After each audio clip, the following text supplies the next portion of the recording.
Paul, ¿me escuchas? Sí, André, ¿qué tal? ¿Qué tal? ¿Cómo estás? Buenas tardes. A ver, eh, misma metodología de ayer. Ah, ya, ok. Me avisas cuándo inicio, ¿verdad? Exacto. Anda compartiendo tu pantalla.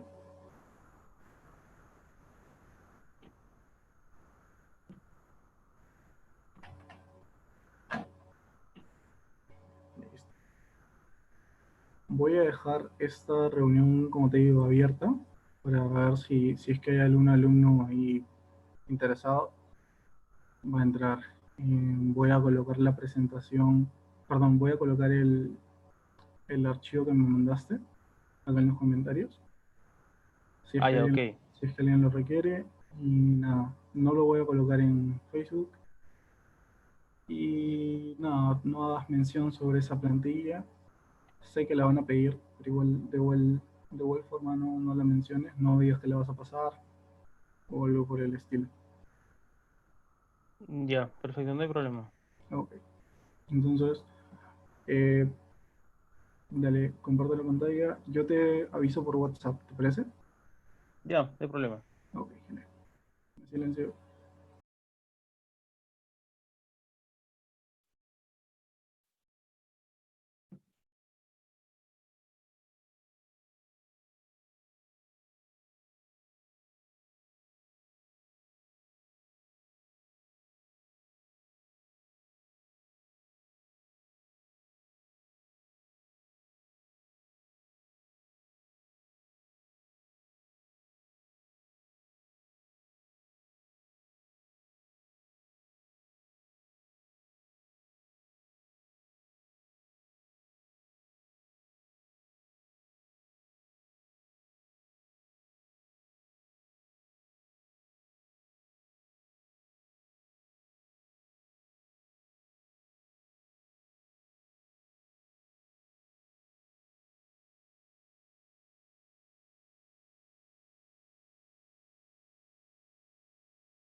Bien, muy buenas tardes con todos.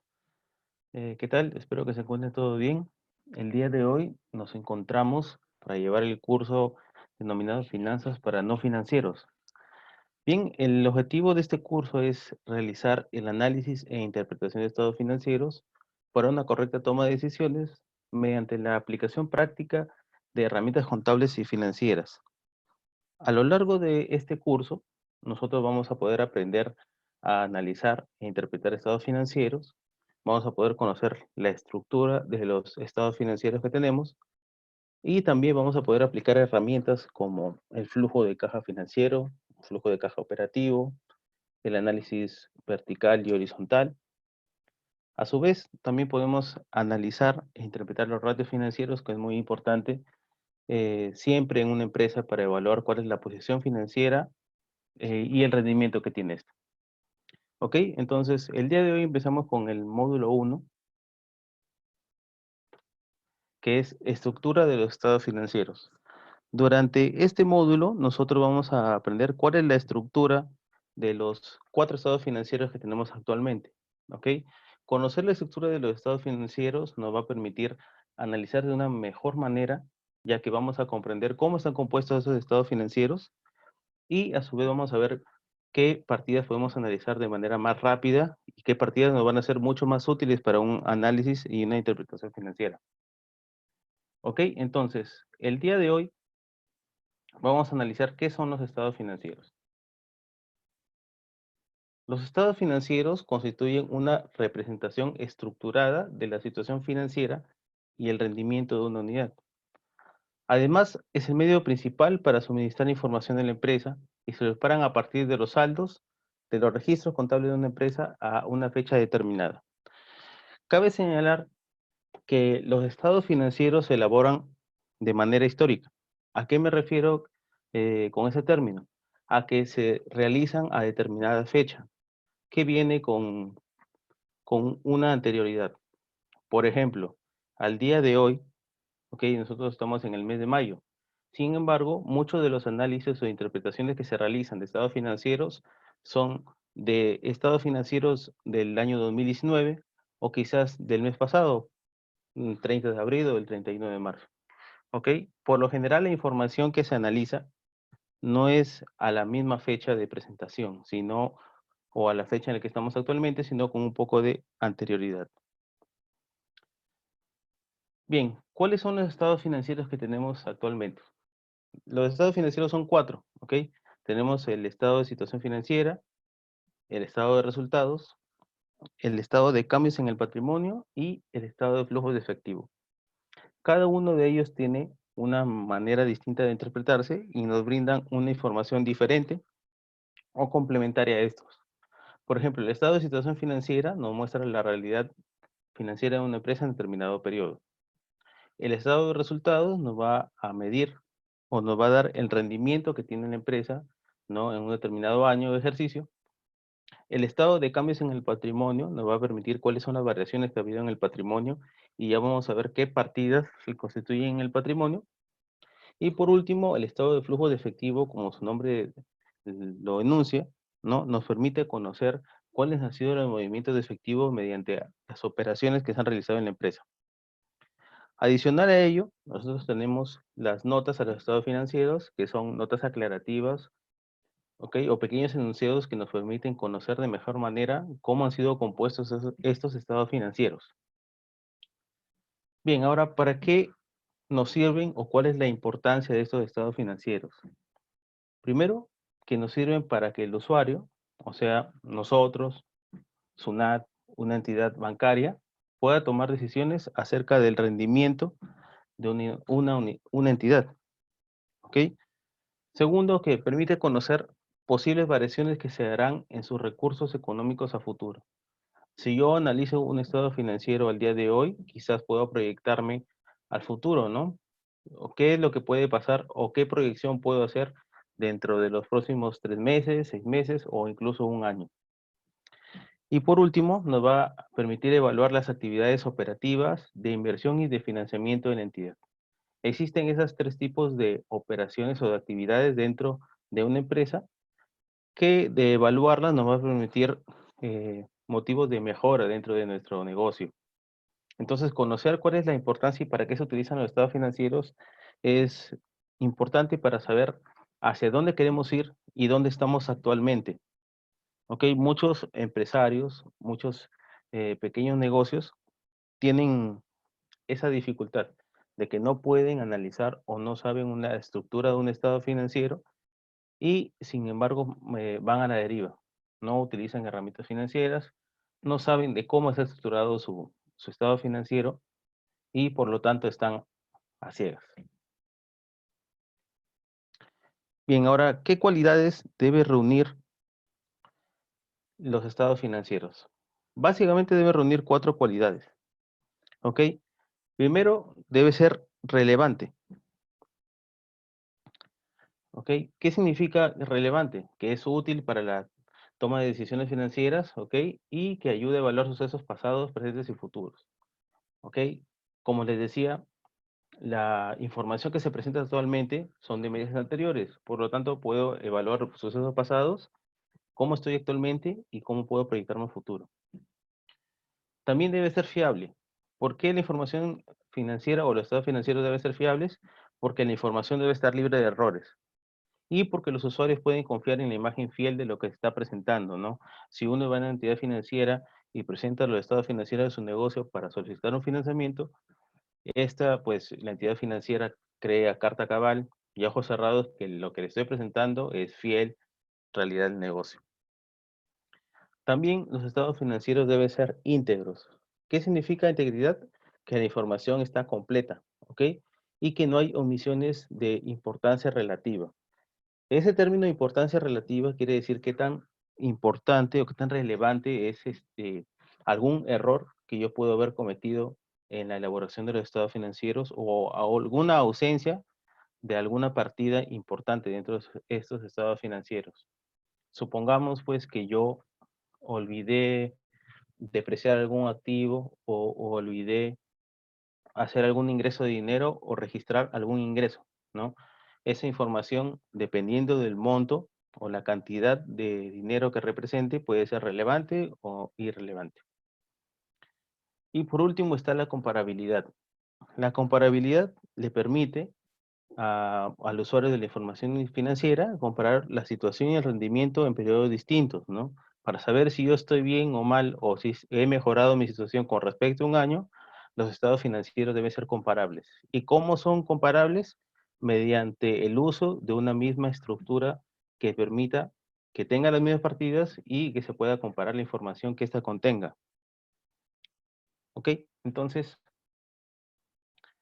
el análisis de los estados financieros nos debe llevar a responder las siguientes preguntas básicas. Primero, ¿qué tanto valor tienen los activos de mi empresa? ¿Ok? De mi estado financiero, de mis estados financieros, del estado de situación financiera, debería yo ver qué tanto valor tienen los activos de mi empresa. ¿Ok? Segundo, ¿cómo la empresa obtiene los recursos para financiar dichos activos?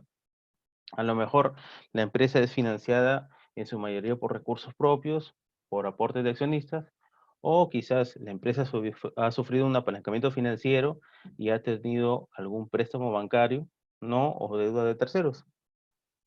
Y por último, ¿qué tan rentables son esos activos? ¿Qué quiere decir? ¿Qué tan rentable es la inversión que yo he hecho en maquinarias, ¿no? O en mercaderías o inventarios, como como para tener una rentabilidad que sea lo suficientemente grande como para cubrir mis obligaciones o para decir, bueno, mi negocio es rentable. ¿Ok? Entonces, cuando nosotros vemos estados financieros, deberíamos preguntarnos esas 3 cosas, para empezar. ¿Ok? Ahora, la sesión del día de hoy básicamente nos va a centrar a la estructura del estado de situación financiera. El día de hoy, la dinámica es la siguiente. Primero, nosotros vamos a conocer cuál es el estado de situación financiera, cuáles son sus componentes, ¿ok? Y qué partidas integran cada uno de esos componentes. Posteriormente, vamos a ver un caso práctico en el cual vamos a poder sacar deducciones del solo hecho de visualizar el estado de situación financiera. No vamos a aplicar ratios ni nada por el estilo. Solamente vamos a sacar deducciones por una breve impresión o visualización del estado de situación financiera. ¿Ok? Que esto debe complementar a las posteriores clases con el análisis de la estructura de los demás estados financieros, la aplicación de los flujos de caja, el análisis vertical y horizontal, y por último, los análisis e interpretación de los ratios financieros.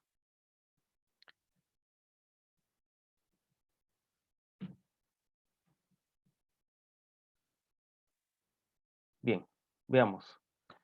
¿Qué es el estado de situación financiera? El estado de situación financiera, ¿ok? Es un documento o un estado financiero que muestra la situación de los activos, pasivos y patrimonio de la empresa en un determinado periodo. Ahora, cabe señalar que no es necesario que yo haga un estado financiero de manera anual, ¿ok? Existen distintos periodos en los cuales yo puedo hacer un estado de situación financiera. Puede ser mensual, trimestral, semestral o anual. Depende de las necesidades que tenga la gerencia o la administración de evaluar sus recursos económicos. Por lo general, los contadores hacemos un estado de situación financiera mensual. ¿Para qué? Para poder ir midiendo cuál ha sido el avance de un mes a otro, ¿ok? Ese es un punto. Segundo, porque las entidades financieras evalúan cada cierto tiempo nuestro nivel de liquidez, nuestro nivel de endeudamiento, nuestro nivel de solvencia, qué rentabilidad hemos tenido durante cierto periodo de meses, ¿ok? Quizás con la intención de renovar una línea de crédito, otorgarnos un leasing, otorgarnos un financiamiento corto o a largo plazo, etcétera. Y también con la finalidad, pues, a lo mejor nosotros nos proveen determinadas entidades que son muy grandes o que son entidades transnacionales, como por ejemplo las concesionarias de vehículos, las grandes cementeras o grandes empresas transnacionales que necesitan evaluar nuestros estados financieros para saber si van a seguir trabajando con nosotros, ¿no? Por ejemplo, en el caso de una concesionaria de vehículos, las concesionarias de vehículos solicitan estados financieros cada cierto tiempo, de manera semestral o anual, con la finalidad de ver qué tan rentable es la concesión de cierta marca hacia nosotros. Si la concesión de su marca hacia nuestra empresa es positiva, puede que la concesión se extienda muchos años más. Sin embargo, si la rentabilidad del negocio o de la concesión dada es negativa, pues se termina el contrato de concesión y se vuelve, por así decirlo, a licitar. ¿Ok? Entonces, el estado de situación financiera tiene tres elementos, que son el activo, pasivo y patrimonio. De acuerdo al marco conceptual de la información financiera y el manual para la preparación de la información financiera, tenemos esos tres conceptos. Activo es un recurso controlado por una entidad como resultado de hechos pasados, ¿ok? De que se espera obtener en el futuro beneficios económicos. Esa es la definición de un activo. ¿Qué significa? Que si un activo yo lo puedo reconocer si en el futuro me trae beneficios económicos, ya sea por su enajenación o venta, ya sea por la capacidad de generar dinero a corto o a largo plazo, o ya sea por su venta, ¿ok? Quizás tenemos una maquinaria que la utilizamos de manera frecuente para fabricar nuestros artículos, ¿ok? Y cumple su ciclo de vida útil. Por lo tanto, nosotros podemos venderla o enajenarla y tener un beneficio económico de, ¿ok? Ahora, pasivos. ¿Qué es un pasivo? El pasivo es una obligación presente de la entidad surgida a raíz de sucesos pasados, ¿ok? Al vencimiento, la entidad debe cancelarla. Nosotros podemos tomar a los pasivos como deudas directas, ¿ok? Siempre con terceros. Los pasivos son siempre deudas con terceros o incluso con los accionistas, pero eso ya lo veremos más adelante. ¿Ok?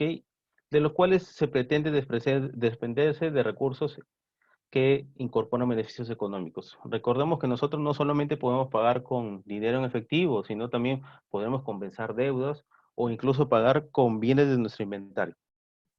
Y por último tenemos el patrimonio. El patrimonio es la parte residual de los activos de una entidad una vez deducidos todos sus pasivos.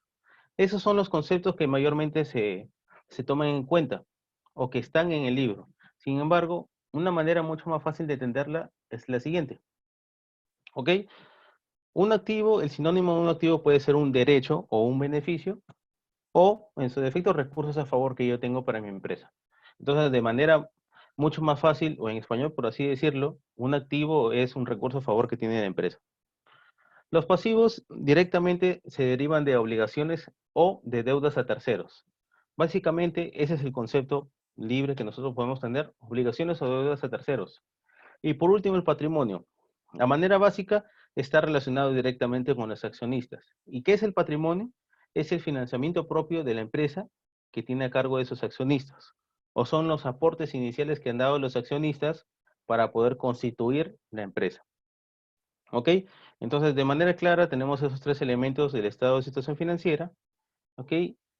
Para no confundirlos. Ahora, ¿cuál es la estructura del estado de situación financiera? Por lo general, esta es la estructura. Al lado izquierdo van los activos y al lado derecho van los pasivos y el patrimonio. Y se deriva un término importante aquí que es el término corriente y el no corriente. Vamos a tener en cuenta que el término corriente significa que es a corto plazo o menor a 12 meses. ¿Ok? En contabilidad el término corriente significa menor a 12 meses. Y por consiguiente, el término no corriente va a señalar un plazo mayor a 12 meses. ¿Ok?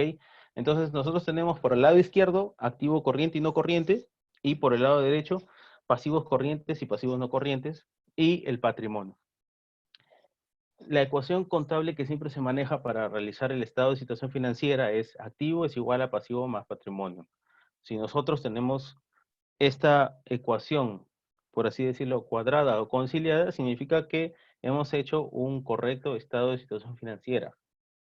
¿Ok? Cabe señalar que siempre esta ecuación debe cumplirse. Y que esta es una estructura básica del estado de situación financiera que siempre se debe cumplir. Ahora, en términos, ¿ok?, mucho más exactos, ¿cómo está compuesto un estado de situación financiera? ¿O cuál es la estructura que tiene este estado de situación financiera? Tenemos por un lado los activos, como le decía, eran bienes o derechos o recursos a favor de la empresa, y por el otro lado pasivos y patrimonio.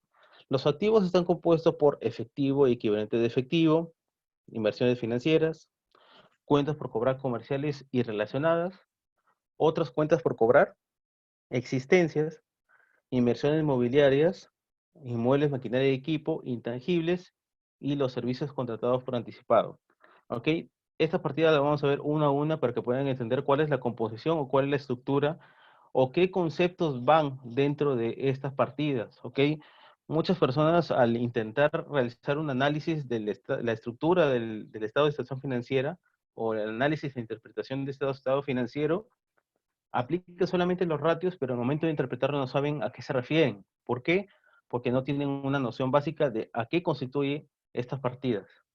Claro que si tú eres contador o eres un financiero, puedes dominarlo. Sin embargo, para las personas que no son financieras, el conocer ese concepto les sirve muy importante para tener el terreno visto. ¿Ok?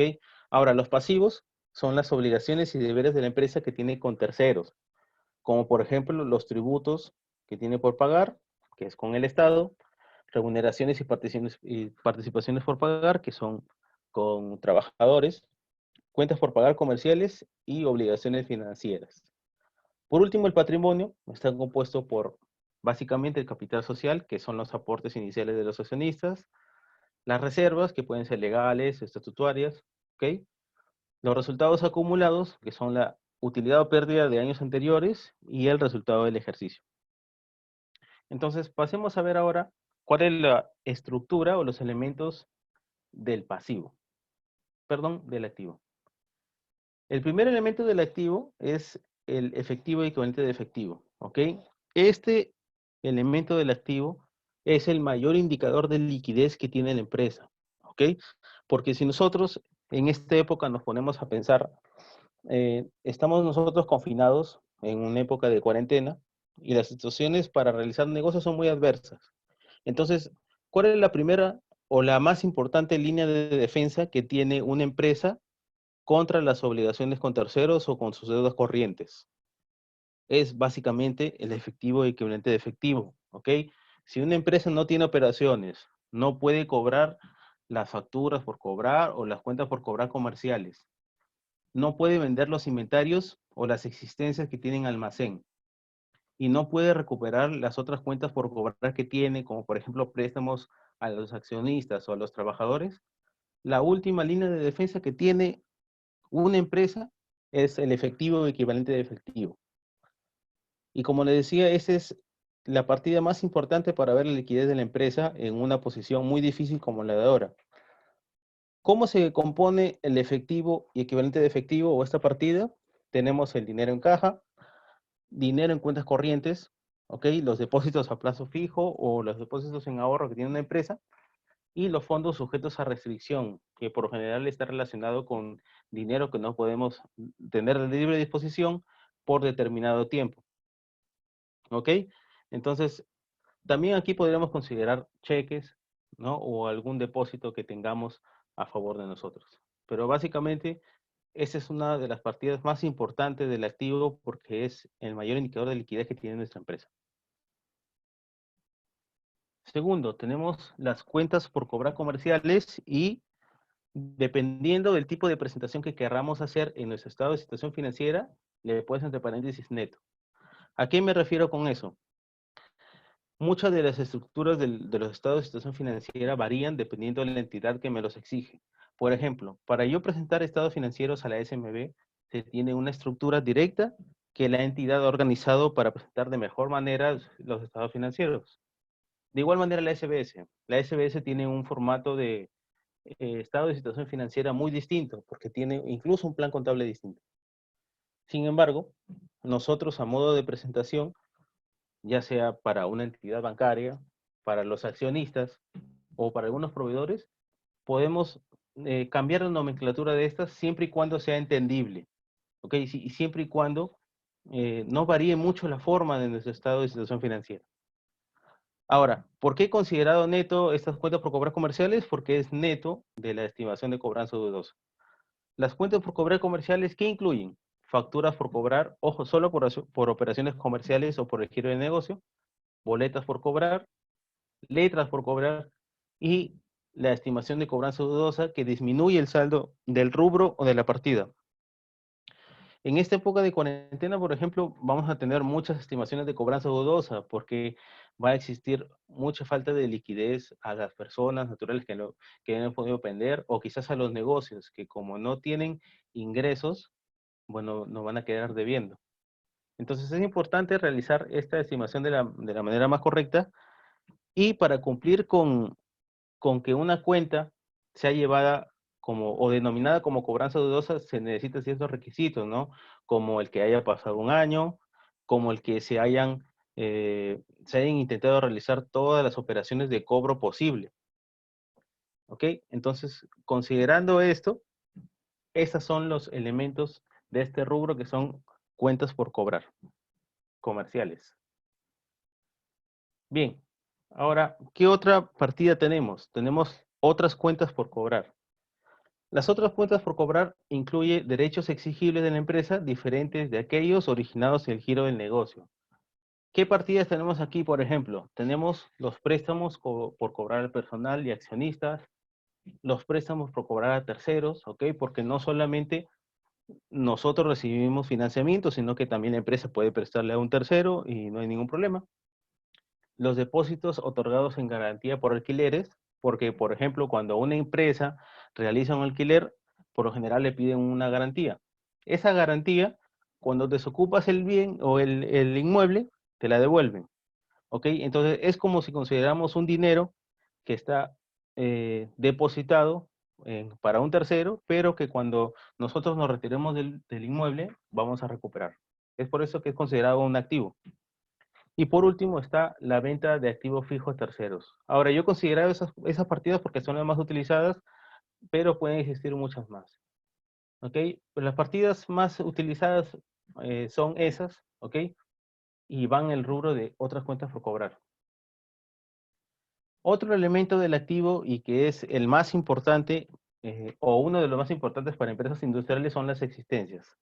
Las existencias son llamadas al rubro que contiene a las mercaderías, productos terminados, subproductos, productos en proceso, materias primas, etcétera. ¿Ok? Todos esos elementos que ustedes pueden ver son relacionados o llamados existencias. Y dependiendo del tipo de negocio, puede ser mucho más importante que en otro. Por ejemplo, si nosotros nos podemos a comparar una empresa de servicios con una empresa comercial, las existencias, ¿dónde van a ser más importantes? Claramente está que en una empresa comercial. ¿Por qué? Porque una empresa de servicios no tiene inventarios. Ahora, si nosotros nos podemos a comparar una empresa comercial con una empresa industrial, claramente va a ser importante en las dos, pero yo creo que es mucho más importante en una empresa industrial, ¿ok? Porque es producto fabricado y se hace una inversión mucho más grande para poder obtener estas existencias. Bien, ¿qué otro elemento del activo tenemos? Los servicios o gastos contratados por anticipado. Por favor, que este concepto de gasto no se malentienda. Ese gasto se puede decir como si fuera un desembolso o como un servicio que ha sido pagado por anticipado. ¿Y cuándo se realiza eso? Los dos ejemplos más importantes son cuando yo doy un pago de alquiler por adelantado, porque por lo general yo alquilo una casa y me piden el pago adelantado antes de yo poder instalarme, ¿ok? Y también están los seguros pagados por adelantado. ¿Por qué? Porque cuando yo contrato una póliza contra todo riesgo, una póliza de contra incendios, contra robos o un SOAT, yo lo pago por todo un año, ¿ok? Independientemente si lo he usado o no, si no lo he usado.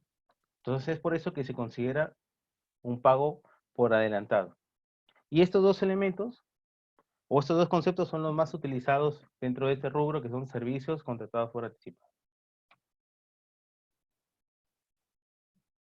Ahora, yendo hacia la parte del activo no corriente, ¿ok? Porque las contrapartidas anteriores, por lo general, forman parte del activo corriente.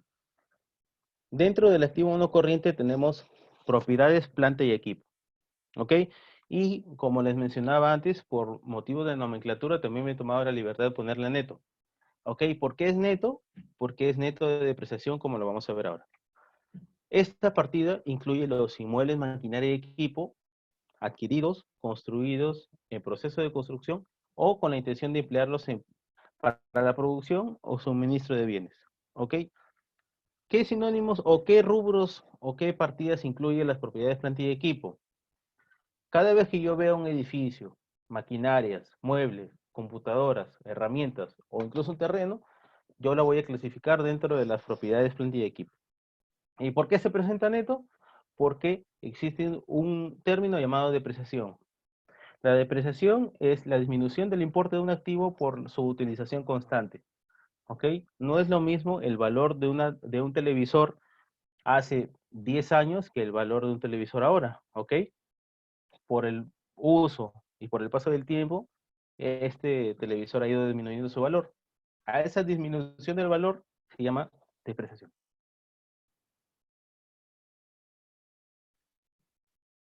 También tenemos los activos intangibles, ¿ok? Que son los activos que no podemos tocar ni ver, pero que nos sirven de utilidad y por eso se constituyen como activos. Los activos intangibles más empleados son los software.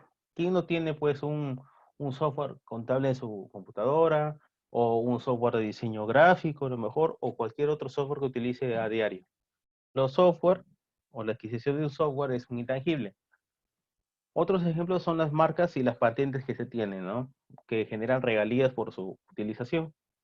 Y a diferencia de la depreciación, que solamente afecta a los bienes tangibles, aquí se utiliza el término amortización.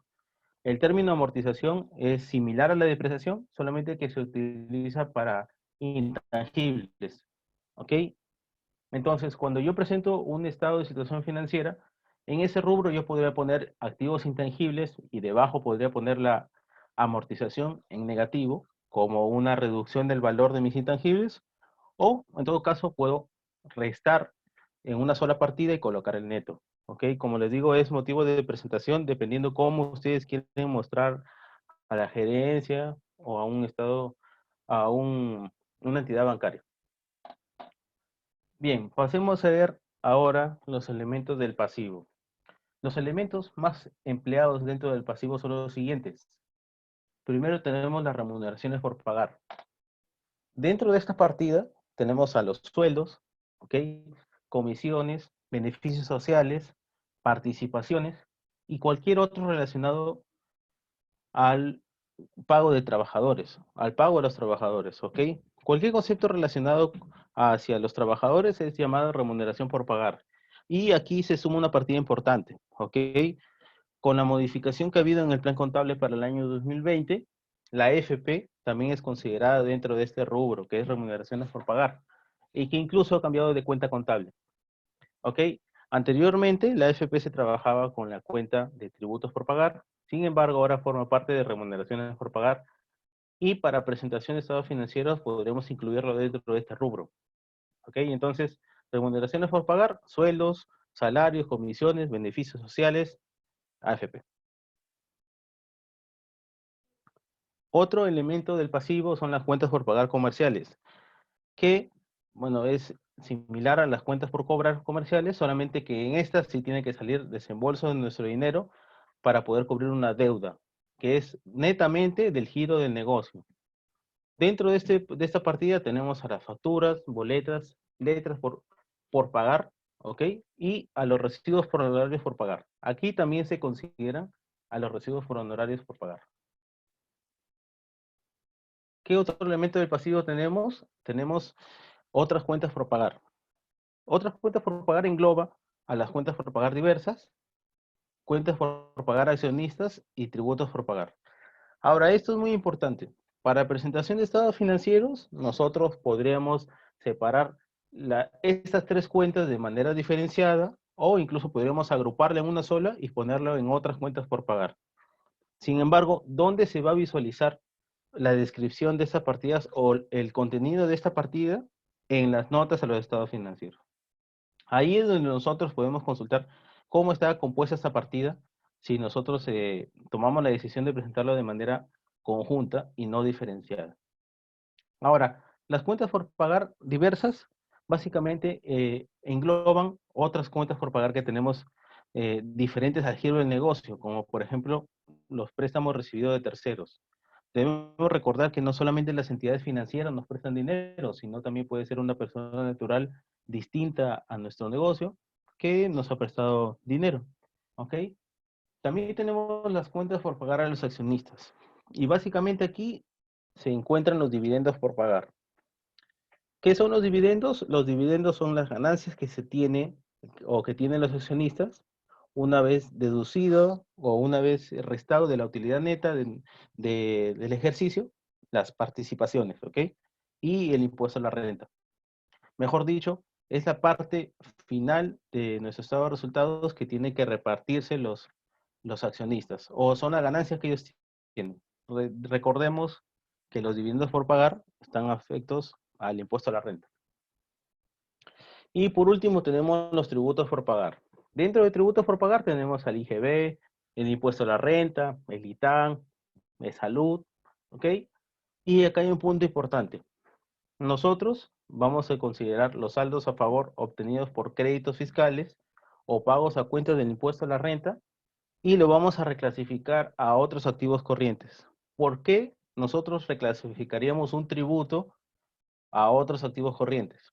La explicación es esta. Si nosotros tenemos un saldo a favor por IGB o por renta, significa que no va a salir dinero de nuestro negocio, sino que al contrario, va a representar un ahorro financiero o tributario. Por lo tanto, como genera un beneficio, ¿ok? O como es un ahorro de dinero, se considera un activo. Recuerdan que el concepto de activo era recurso que teníamos a favor o quizás derecho o beneficio que tenemos. Es por eso que los saldos a favor que tenemos de IGB o renta son considerados otros activos corrientes. Ahora, para presentación de estados financieros nos sirve mucho también reclasificar estos saldos a favor como otros activos corrientes. ¿Por qué? Porque primero va a aumentar el monto del activo corriente que tenemos en ese estado financiero y segundo porque va a servir para que exista un capital de trabajo positivo. A lo largo de este módulo o de este curso, nosotros vamos a analizar el ratio de capital del trabajo. El ratio de capital del trabajo se calcula restando el activo corriente menos el pasivo corriente. Entonces, si tenemos un incremento de valor del activo corriente, significa que el capital del trabajo es positivo. Y si tenemos un capital del trabajo positivo, significa que tenemos dinero para invertir o un ahorro de dinero que podemos destinarlo a otra cosa. Este capital del trabajo positivo es muy bien visto por las entidades financieras porque significa que tienes capacidad de pago a corto plazo o capacidad de inversión a corto plazo. Bien, por último, el elemento del pasivo que nos sirve para financiar activos o entre otros son las obligaciones financieras. Las obligaciones financieras están básicamente compuestas por préstamos financieros a corto y a largo plazo, o podemos llamarlo préstamos financieros corrientes o no corrientes. Están los leasing y los pagarés, ¿ok? Los leasing ustedes saben que es el financiamiento de un activo por parte del banco, y también tenemos los intereses derivados por financiamiento, ¿ok? Entonces, las obligaciones financieras también es un rubro importante.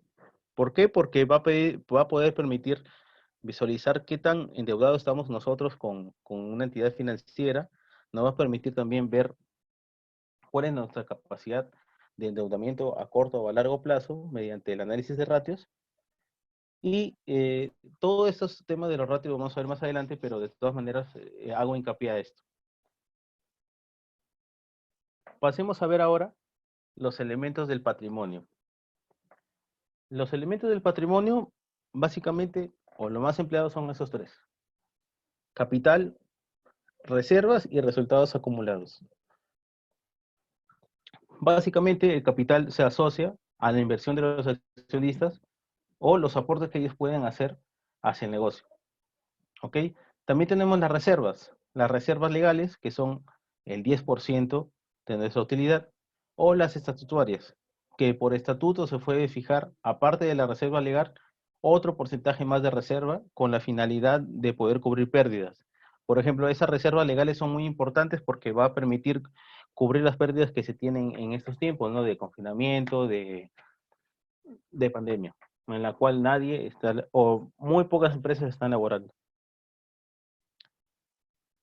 Por último, tenemos los resultados acumulados. Los resultados acumulados son la utilidad o pérdida que se tiene en un ejercicio o en ejercicios anteriores que han venido acumulando. Ok, básicamente, esas han sido las partidas de los estados financieros: activo, pasivo y patrimonio. Ahora, vamos a ver un caso práctico en el cual nosotros podemos, a simple vista, vamos a sacar algunas deducciones de solamente visualizar el estado de situación financiera. ¿Ok? Bien.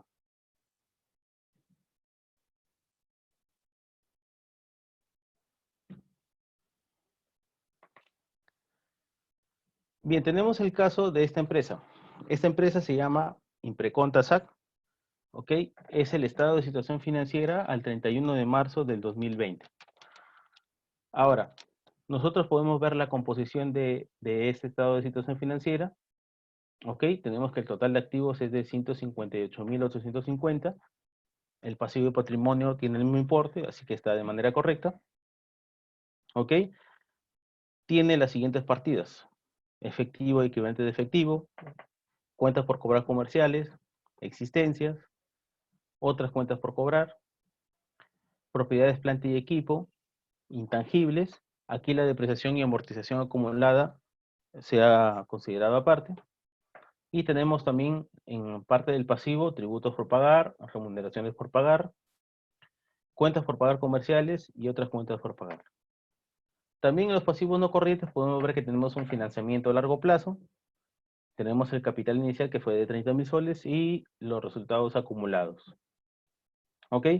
Ahora, ¿qué inquietudes o qué es lo que podemos observar de este estado de situación financiera? ¿Ok? El primer factor es el siguiente: nosotros nos vamos a situar en la partida efectivo y equivalente de efectivo. ¿Ok? Si nosotros estamos en una situación crítica en la cual no podemos vender, no podemos cobrar, no se puede salir, no se puede realizar operaciones, nosotros tendríamos solamente 53.400 soles para cubrir nuestras deudas a corto plazo, que son 76.200. ¿Qué significa esto? Que la empresa, en la peor de las situaciones, no tiene capacidad de pago a corto plazo. O sea, no tiene la liquidez suficiente para poder cubrir nuestras deudas a corto plazo. Entonces, ¿qué tendría que hacerse? Bueno, la decisión financiera que tendría que tomarse es ir primero refinanciando deudas a corto plazo y segundo, tomar prioridad en algunas. Las deudas prioritarias serían primero las remuneraciones por pagar, ¿ok? Que primero se le debería pagar a los trabajadores. Segundo, las deudas que yo tengo con SUNAT. ¿Por qué? Porque a lo mejor me podrían generar una orden de pago, una resolución de cobranza ejecutiva, ¿ok? El embargamiento de mis cuentas. Y tercero, ¿no? Tendría que ver qué tan refinanciables son nuestras cuentas por pagar comerciales o otras cuentas por pagar. A lo mejor yo tengo facturas que podría convertirlas a letras a 3 o a 4 o 6 meses, ¿ok? Podría refinanciar. O quizás en otras cuentas por pagar yo tengo cuentas por pagar a los accionistas, ¿ok? Que eh, podría aplazar, ¿no? O alargar un poco el tiempo de pago. ¿Ok? Entonces, a simple vista, la primera visualización que tenemos es que si no tuviéramos o si nos ponemos en la peor de las situaciones, esta empresa no tiene capacidad de pago a corto plazo, solamente considerando el efectivo. Ahora, ¿qué pasa si nosotros, por azar del destino, ¿sabes qué? Nos situamos en las cuentas por cobrar comerciales y tenemos 5.650. Y esos 5.650 solamente eh, es por una deuda que tenemos con un solo cliente, ¿ok? Nuestro cliente obtiene un crédito de un banco y ¿sabes qué? Nos dice, ¿sabes qué? Me acaban de dar un financiamiento, yo te pago los 5.650 y ya no quiero saber nada. Ok, entonces, si nuestro cliente nos paga los 5.650, tampoco tendríamos capacidad de, de pago a corto plazo, ¿ok? Porque la suma de estas dos partidas sería 59.050 y las deudas corrientes que nosotros tenemos son 76.200. Entonces, el segundo escenario en el que nosotros nos ponemos es que aún cobrando las cuentas por cobrar comerciales, no tenemos liquidez completa a corto plazo. ¿Ok? Ahora, qué otra decisión o qué otro punto podemos inferir de este estado de situación financiera? Miren, nosotros podríamos inferir, ¿ok? Que el capital de trabajo que tiene la empresa es suficiente para poder realizar una inversión. Miren, ¿cómo yo determino el capital de trabajo que tiene una empresa? Yo voy a restar el activo corriente menos el pasivo corriente. ¿Qué significa? Que tengo 28.450 soles de capital de trabajo. Ahora, ese término, ¿cómo se puede tomar? Como que tengo 28.450 soles para realizar otras actividades. O es el dinero que me va a sobrar si yo tuviera que cancelar todas mis deudas en un solo pago. ¿Ok? Entonces, si yo convierto todos mis activos en líquidos, ¿qué quiere decir? Si vendo mis existencias por completo, si cobro mis cuentas por cobrar comerciales y si recupero mis otras cuentas por cobrar, ¿ok? Y posteriormente pago todos mis pasivos a corto plazo, tendría 28.450 soles de más para poder invertirlos o poder generar algún rendimiento adicional. ¿Ok? Entonces, hasta el momento, ya vamos 3 deducciones. ¿Ok? A simple vista ya vamos 3. Ahora, ¿qué otra deducción más podemos sacar? Si nosotros nos situamos aquí en esa partida de obligaciones financieras a largo plazo, podemos deducir que se necesitó un financiamiento para poder generar, para poder comprar activos o para poder obtenerlos. ¿Ok? Y por lo general, ¿qué activos nosotros obtenemos o compramos con un financiamiento? Por lo general son las propiedades, planta y equipo, ¿ok? O las existencias. Las empresas mayormente se endeudan con la finalidad de poder tener existencias para vender o poder obtener maquinaria, ¿ok? Para poder generar sus actividades. Esa sería la cuarta deducción. La empresa ha tenido un apalancamiento financiero para poder tener activos. El quinto punto, la quinta deducción sería la siguiente, ¿ok? Veamos. La estructura del estado de situación financiera, ¿ok? En términos porcentuales sería la siguiente. Lo que nosotros vamos a hacer es dividir cada rubro del estado de situación financiera entre el total que tenemos. Por ejemplo, vamos a dividir los activos corrientes entre el total de activos y los activos no corrientes entre el total de activos. De igual manera para los pasivos y el patrimonio. Vamos a dividir los pasivos corrientes entre el total de pasivos y patrimonio y el patrimonio neto entre el total. ¿Ok? ¿Qué podríamos inferir al respecto? Miren, si nosotros nos situamos en la columna de pasivos y patrimonio, tenemos que los pasivos representan el 70% de la empresa y el patrimonio neto significa el 30%. ¿Ok? ¿Qué implica esto? Significa que los activos están financiados mayormente por deudas con terceros. ¿Ok? El 70% de nuestros activos han sido financiados por terceros, ya sea por cuentas por pagar comerciales o ya sea por obligaciones financieras. Y solamente el 30% ha sido por inversión propia, por el capital de los accionistas o por los resultados que hemos obtenido en el ejercicio. ¿Ok? Esa es una deducción adicional que nosotros podemos hacer solamente haciendo una división. ¿Ok? Ni siquiera hemos hecho un análisis vertical y horizontal total. Solamente hemos visto la composición del total de las partidas y hemos podido sacar un análisis. ¿Qué otra deducción adicional podríamos sacar? ¿Ok? ¿Qué pasa si la empresa vende todas sus existencias?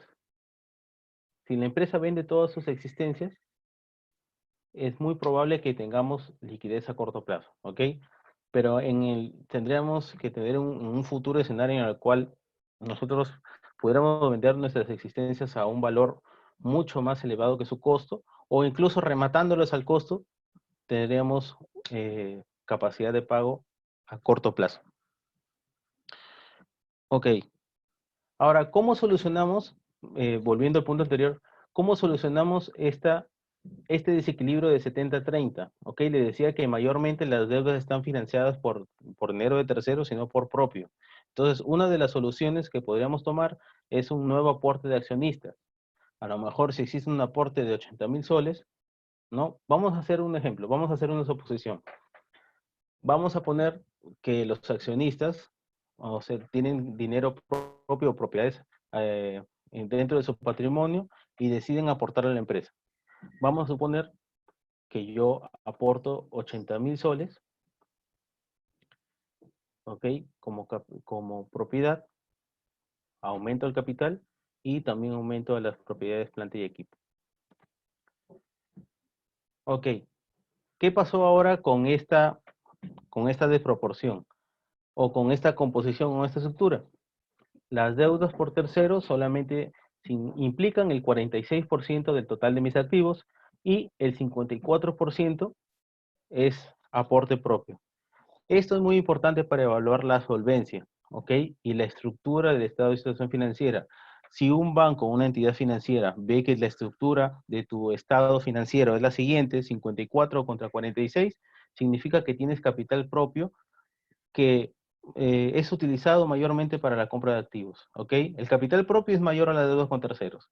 Significa que esa es una empresa solvente y saludable a largo plazo. Por lo tanto, se podría otorgar un financiamiento, ¿ok? Ese es un punto más que tenemos en cuenta. Ahora sí, vamos a borrar las modificaciones que hemos hecho.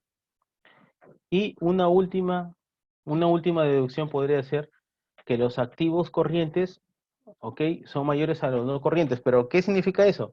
Que se tiene preponderancia a trabajar a corto plazo que a deudas a largo plazo. O activos a corto plazo, ¿ok? Tenemos más activos corrientes que activos no corrientes.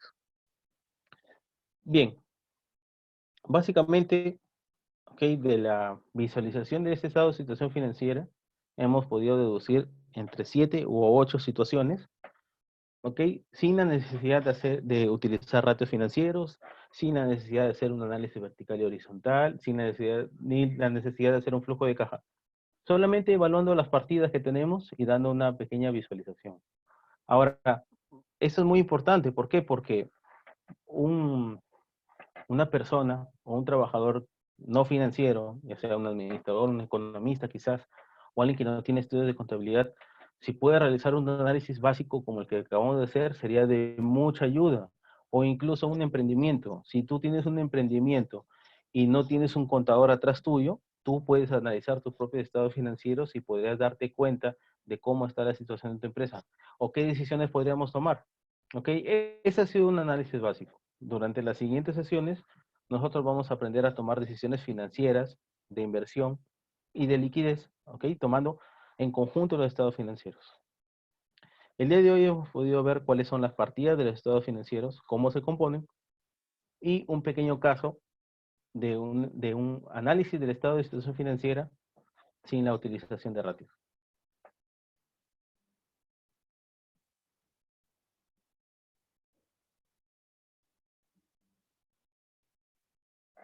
Muchas gracias, eso es todo por hoy. Les agradezco por su atención.